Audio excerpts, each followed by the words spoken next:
আসসালামু আলাইকুম ওয়া রাহমাতুল্লাহি ওয়া বারাকাতুহু। প্রিয় শিক্ষার্থীবৃন্দ, তোমরা সবাই কেমন আছো? আশা করি আল্লাহর অশেষ মেহেরবানিতে সবাই ভালো আছো। আমিও আল্লাহর রহমতে এই মহামারীর ভিতর ভালো আছি। প্রিয় শিক্ষার্থীবৃন্দ, তোমরা অবশ্যই আমাকে চিনতে পারছো।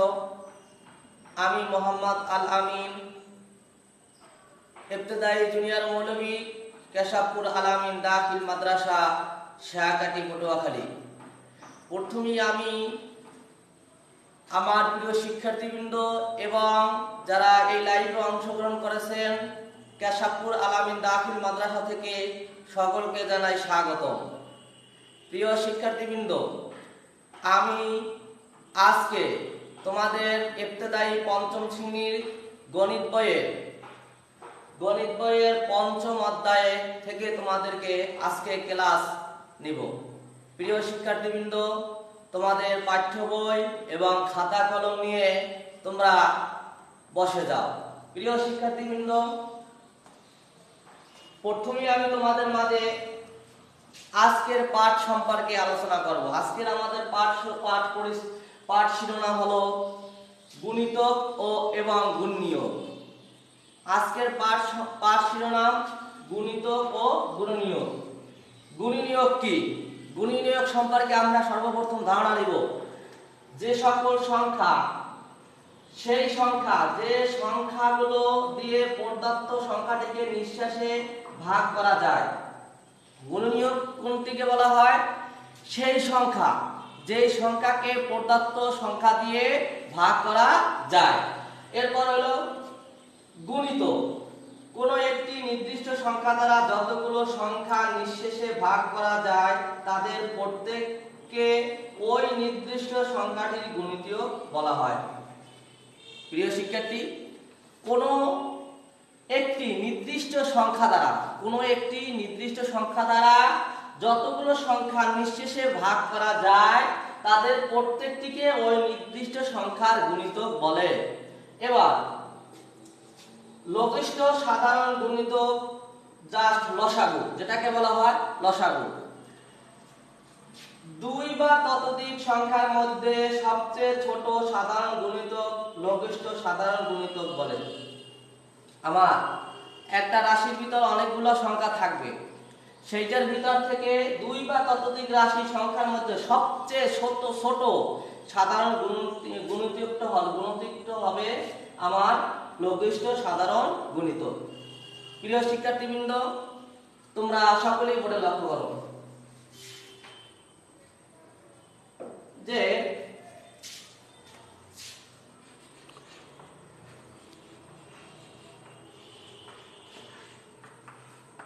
লসাগু মানে কি?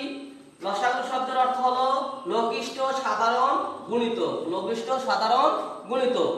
দুই বা ততোধিক সংখ্যার মধ্যে সবচেয়ে ছোট। লসাগু মানে কি? দুই বা ততোধিক সংখ্যার মধ্যে সবচেয়ে ছোট সাধারণ গুণিতককে লসাগু লঘিষ্ঠ সাধারণ গুণিতক বলে।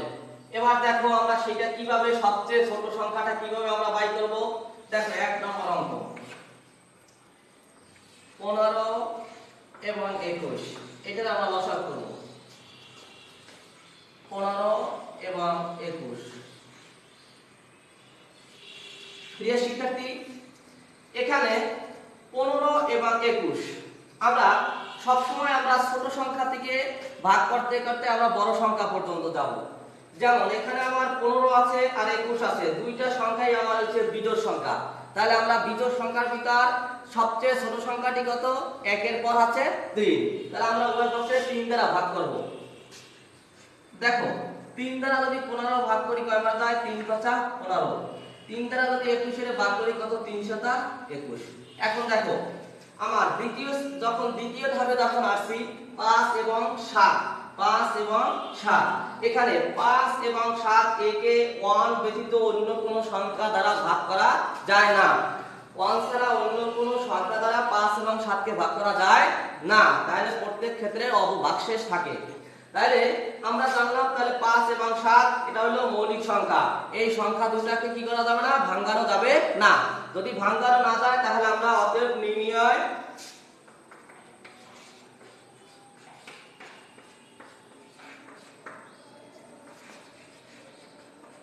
লসাগু 3 গুণ 5 গুণ 7। এবার আমরা গুণ করব। দেখো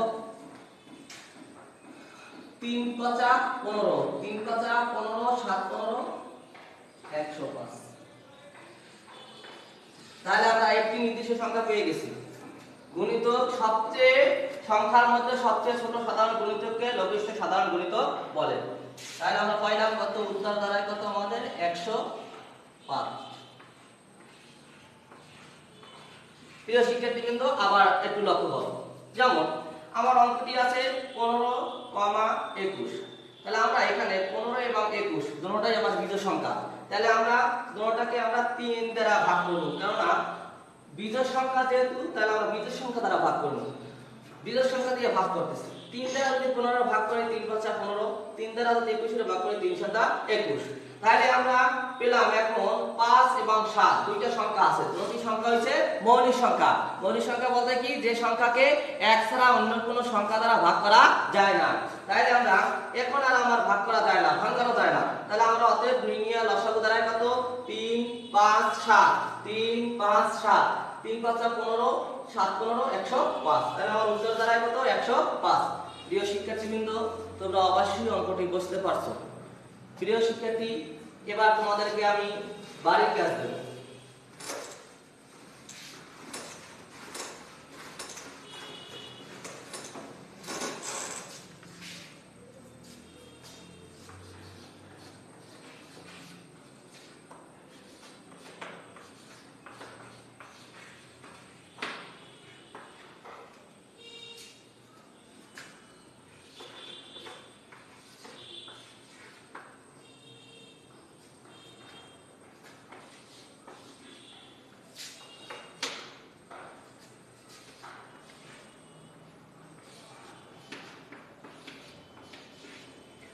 আগামী ক্লাসে এই বাড়ির কাজ তোমরা সবাই করে নিয়ে আসবা।